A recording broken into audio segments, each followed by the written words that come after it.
Mapagpalang araw po sa inyong lahat mga kalingap, maligayang pagbabalik sa aking YouTube channel Reacts TV Official. Good news pala ito para kay VNC, yan ay ating alamin mamaya mga kalingap. Pero bago ang lahat, kung nagustuhan niyo po ang ganitong klaseng reaction video, paki-like at subscribe naman po para lagi kayong updated sa susunod kong mga uploads. At maraming salamat po sa pagmamahal at suporta kay Kuya Val Santos Matubang at Idol Kalingap Rab. Paalala, panoorin at tapusin ang kabuohang video na ito para malaman mo kung ano ang nilalaman nito bago mag-comment. Maraming salamat po. Ngayon balik tayo sa topic. Hinahangaan na ng lahat si VNC, dahil sa kanyang kabaitan at tahimik, lalong nahulog ang loob ng ating mga mahal na taga-subaybay ng EDC serye. Hindi po pahuhuli ang ating mga mahal at magigiting na OFW, ang serye ni Kalingap Rab ang laging inaabangan ng lahat ng ating mga kababayan. Dahil ito lang ang nagbibigay sa kanila ng aliw, at nakakawala ito ng stress habang sila ay nanonood ng EDC serye. Alam naman po nating lahat na si VNC ay isang dalagang labandera, na nangangarap para magkaroon ng sariling bahay at ito ay nasa kamay na ng Team Kalingap. Naka-line up na po ito. May lupa na kayo nakita?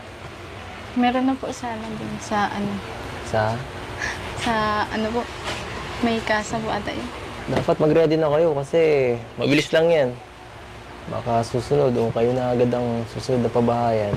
Excited ka na magkabahay? Opo. Patulog ako ha. Bait pala ni Beyonce, maasikaso sa bisita. Kasi nakita ko kasi yung pagiging maasikaso ni Beyonce. So, ganun. Kaya pala maraming naririnig sa kanya. Tama. Kunting tiis na lang po mga kalingap, magkakaroon na ng sariling bahay si VNC. Para sa kanyang pamilya, ngayon balik tayo sa topic. Natatandaan niyo po ba ang nag-sponsors ng Jollibee para sa pa-feeding? Nag-message po sa ating reaction video ang Lovable Tites. Ito ang mensahe niya: tuloy-tuloy na yan nak, basta ang lagi naming sinasabi na stay humble at never magbabago dahil maraming nagmamahal sa iyo. Isa na kami dyan, ang VNC Lovable Tites. Kaya ngayong part 15 ng EDC serye, kabang-abang ito mga kalingap, dahil ang mga magulang na naman ni VNC ang papasayahin ng Lovable Tites. At sabi pa nga ng sponsors ay suportahan po natin ang lahat ng mga vlog ni Idol Rab para po sa mga beneficiaries. Ganyan po kabait lahat ng mga sponsors ni Idol Rab, kaya ang paalala lang po ni Idol Rab noong nakaraang araw ay huwag nating ikumpara o hindi dapat pag-awayan, kung tutulong lang, dapat ay galing sa puso. Teenager pa lang, may sarili ng bahay. Kaya sana naman po kung mapanood ito ng mga beneficiaries natin, pahalagaan po natin ang tulong ng Team Kalingap.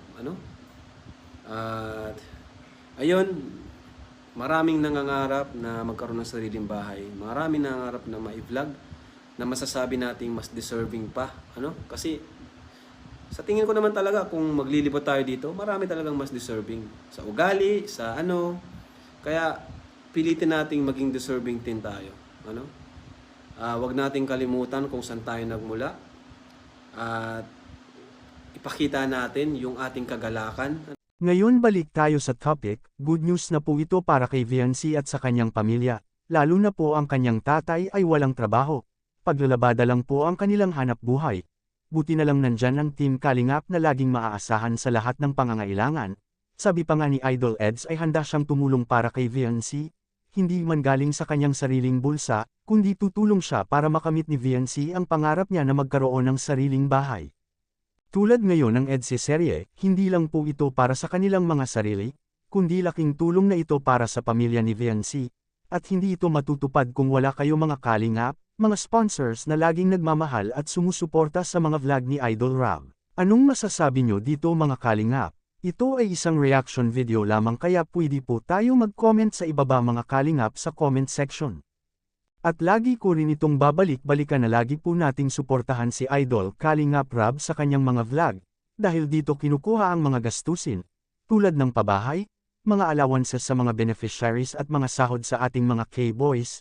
Hanggang dito lang po muna ang Kalingap Reacts TV official update ngayong araw mga kalingap. Huwag kalimutang mag-like at subscribe at i-on ang notification bell for more updates. Maraming salamat po, mabuhay tayong lahat. God bless us all.